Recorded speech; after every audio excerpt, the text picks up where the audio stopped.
hazme como uno de los jornaleros. Y levantándose vino a su padre, y cuando aún estaba lejos lo vio su padre, y fue movido a misericordia, y corrió y se echó sobre su cuello y le besó. Y el hijo le dijo: Padre, he pecado contra el cielo y contra ti, ya no soy digno de ser llamado tu hijo. Ahora escúchame bien rápidamente, que voy volado. La quinta cosa: el arrepentimiento siempre es una buena opción para volver. Siempre. Usted tiene que entender algo: todos nos equivocamos.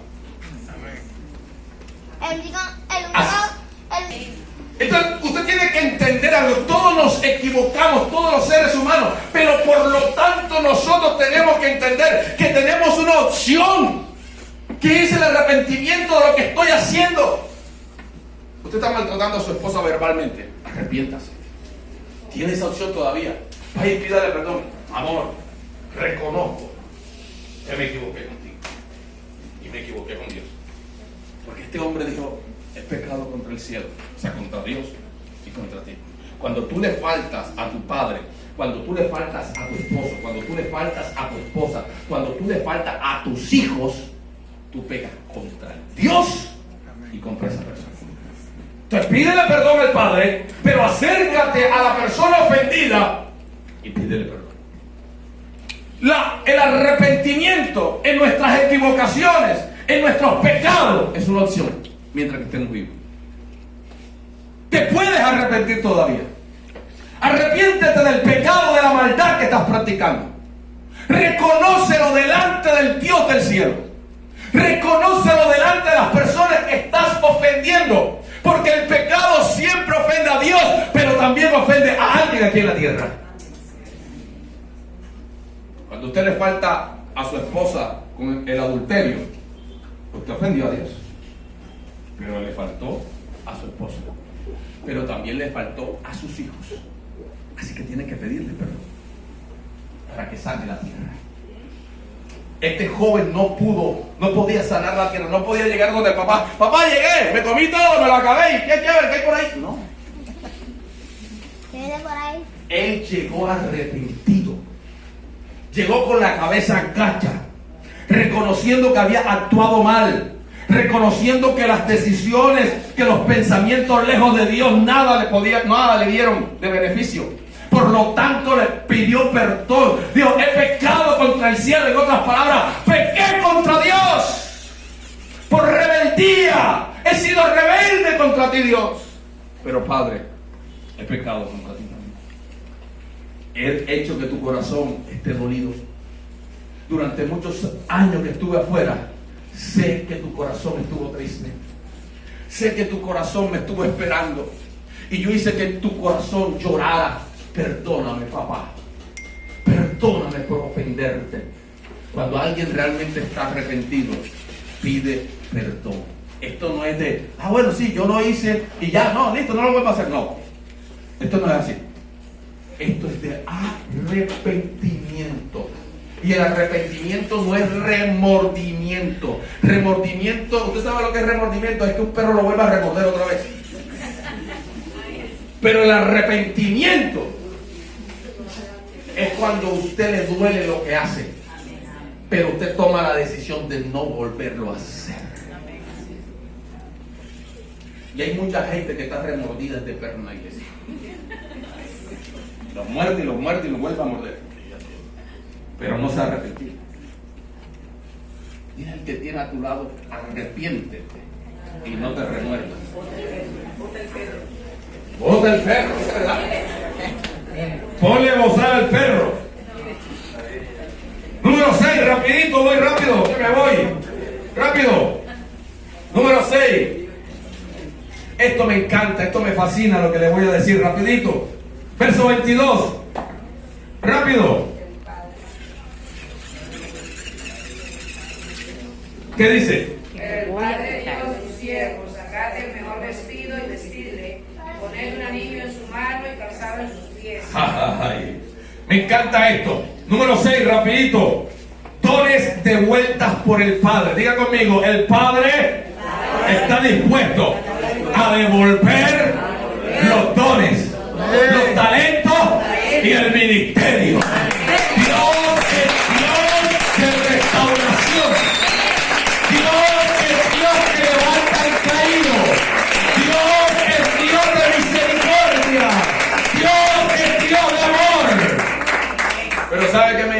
atención estas tres cosas que el Padre devuelve. Porque lo primero que devuelve es el vestido. Pero realmente lo que dice en el original griego es el manto principal. Es lo que dice la Biblia. Originalmente dice el manto primero, o el manto principal, o el manto número uno. Esto lo que significa, o lo que nos da a entender, es cobertura. El Hijo se le había quitado la cobertura del Padre. Cuando nosotros nos alejamos de Dios, la cobertura de Dios se nos quita de encima. Por eso es que el diablo puede hacer con aquel que se aparte lo que él quiera, porque ya no está bajo la cobertura del Padre. Por eso lo que el Padre primero que hace es que le coloca la cobertura. Es decir, para que todos vean otra vez que ese hijo que estaba sin cobertura ya no es igual, ahora ha vuelto a la protección del Padre. Acuérdese lo que le dije el viernes. Satanás le dijo, Dios le dice a Satanás, ¿no has visto a mi siervo Job? Hijo le contesta, Dios le contesta, hey, lo tiene bajo cobertura, no lo puedo tocar. Entonces fue cuando Dios dijo, le voy a quitar el manto. Tócalo. Porque con el manto encima nadie lo puede tocar. Díselo, nadie me puede tocar. Estar bajo cobertura. Y estar bajo cobertura es estar bajo pacto divino. Y estaba bajo pacto por la sangre bendita del Cordero inmolado en la cruz del Calvario. Usted es un hombre y una mujer de pacto, una mujer de cobertura. Nadie puede sacarlo de allí porque usted está protegido por la mano de Dios. Amén. Por eso es que usted tiene un pastor, porque hay una cobertura.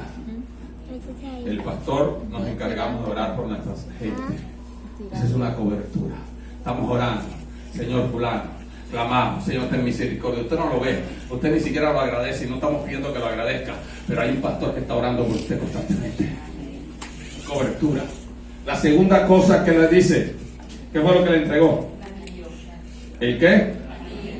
Autoridad. Esto me encanta, ¿sabe por qué? Porque el anillo tipifica poder, tipifica autoridad, tipifica reconocimiento familiar, tipifica poder comercial. Escúcheme bien, en la antigüedad las familias tenían un anillo. ¿Saben por qué se coge? ¿Por qué se cogieron el... Bueno, no era un adulterio, pero no estaba bien visto. Fue una fornicación de Judá con Rabá, porque ella quería tener un hijo, pues tenía que hacerlo de esa descendencia de Judá. Y entonces Judá dijo, no, yo no le voy a dar a mis hijos porque esta mujer está muy vieja. Pero a él le correspondía, así que la mujer se hace la atleta, que ya usted conoce, se disfraza y todo lo demás, y se acuesta con él y le dice, bueno, el pago, lo que yo quiero, porque él no tenía plata para pagar, ella se disfrazó como prostituta, le dijo, yo no tengo plata, me gusta, quiero estar contigo. Él dijo, bueno, vamos a hacer una cosa, dame la niña. Y ya usted conoce la historia. Cuando regresó, le dijo, mira, el hijo, cuando iban a matarla porque la encontraron embarazada, dijo, es que el hijo es de... ¿Quién es el anillo? Y él se quedó callado y dijo, no hay pena tanto. Y ella no ha hecho nada, pobrecita, la muchacha, ¿quién sabe qué le pasó? Y entonces, ¿qué es lo que le quiero decir?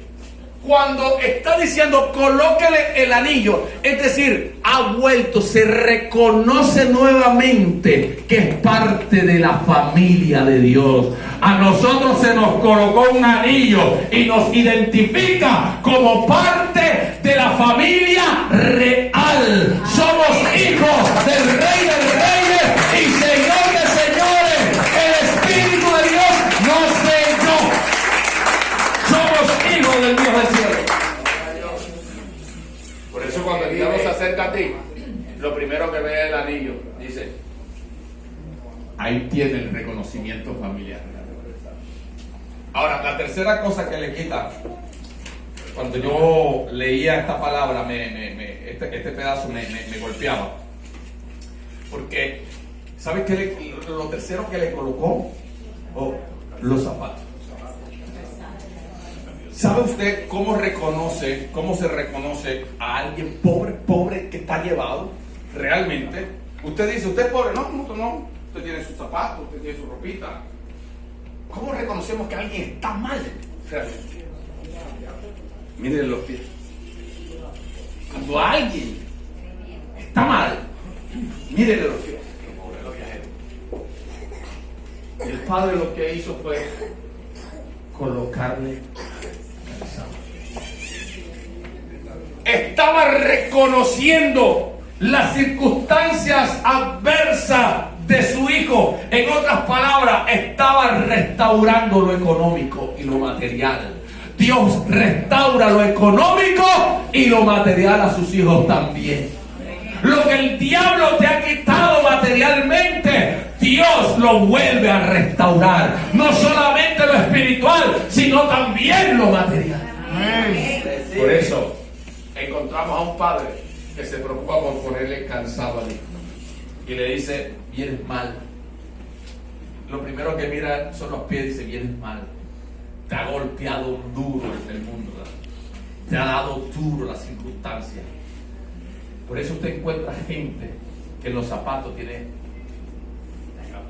cartón. A mí me ha tocado. Y cuando eso está, por eso me dio tan duro cuando escuché eso, porque ha habido momentos en mi vida donde le he tenido que meterle cartón. Y entonces entendí, de verdad, que uno cuando está así realmente es que uno está en esa circunstancia. Y usted pasa por qué cosa terrible cuando llueve. El piso mojado y usted siente la humedad. Y se resbala. ¿Por qué razón? Porque las circunstancias económicas, con algo que nos golpea Satanás, es con lo material. Lo material te lleva a dudar a que eres hijo de Dios. No teniendo que ser así, pero te lleva a dudar y a decir, pero ¿por qué estoy en esta circunstancia? Si soy hijo tuyo. Entonces el padre lo sabía y lo entendía. Pónganle calzado en los pies. Que él vuelva a entender y comprender que yo lo restauro completo. No solamente en lo espiritual, ministerial, sino también en lo material. Número 6, rapidito. Esto me gusta, rapidito, verso 23.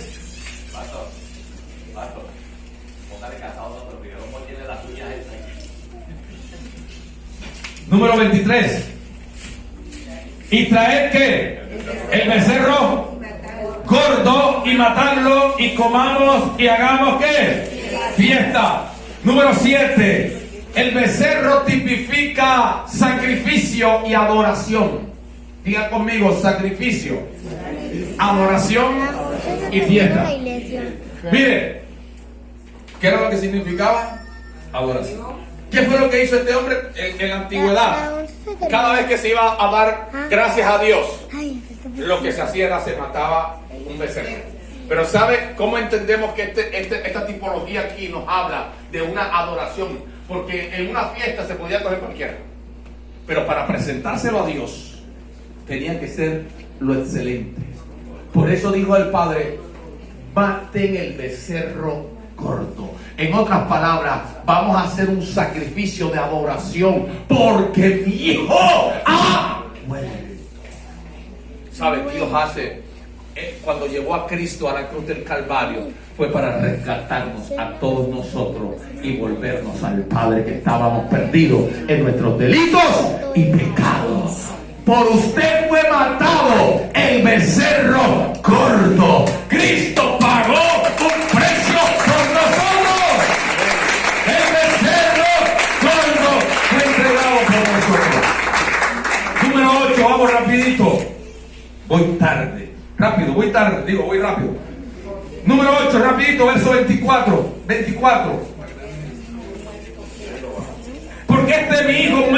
muera y ha revivido, se había perdido y es hallado. Y comenzaron a regocijarse. Número 8, porque este hijo ha revivido, volver a nacer de nuevo. Esto se habla del nuevo nacimiento. Es decir, alguien, es lo que la palabra que se usa allí es la palabra eón, es decir, un nuevo nacimiento. Es una nueva criatura. Ya este hijo que se había ido con una mentalidad mundana, una mentalidad lejos del Padre, ahora había vuelto con una mentalidad diferente. Es decir, este hijo recordó todo lo que el Padre le había enseñado, porque nosotros a veces nos apartamos del Padre diciendo, es que ahí no se puede bailar o hacer esto, aquello, pero cuando regresamos entendemos que toda la enseñanza del Padre era lo mejor para nosotros. En otras palabras, se volvió arrepentido en una nueva criatura. Dile al que tiene a tu lado, Dios quiere hacer de ti una nueva criatura. Vamos rapidito, número 9, verso 25 al 32.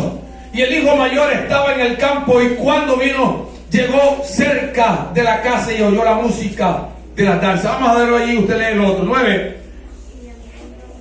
El hijo mayor habla de que el que todo lo tiene y no entiende que lo tiene todo. El hijo mayor es aquel que todo lo tiene en la casa.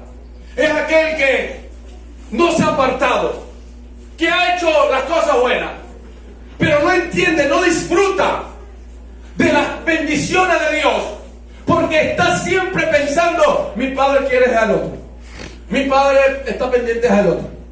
El hijo mayor está en la casa y no está disfrutando de las bendiciones de Dios. Dile al que tiene a tu lado, disfruta de las bendiciones de Dios. Voy a terminar con esto ya. Número 10.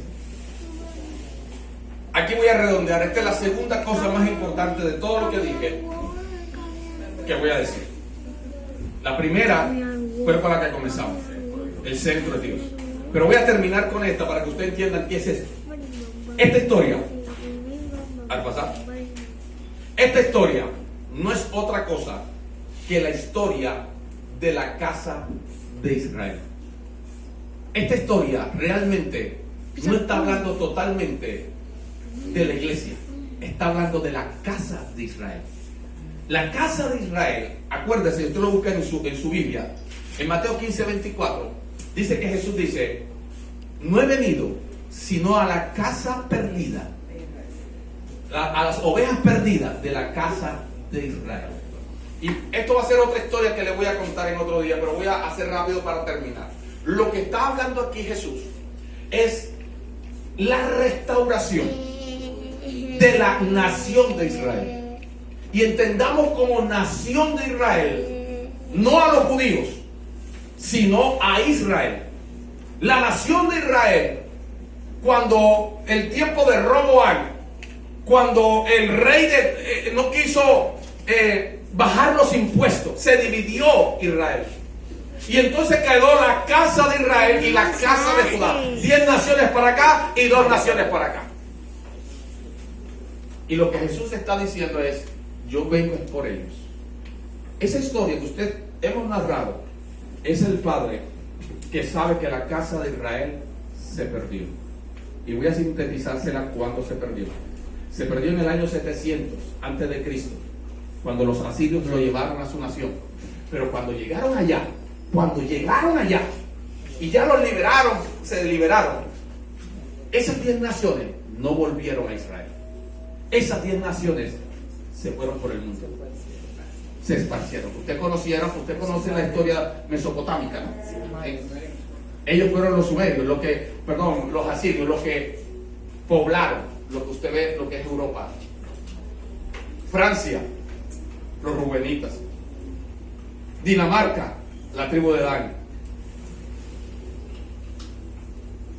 Toda esa parte de Europa, Italia, todas estas partes de Europa son lo que nosotros conocemos.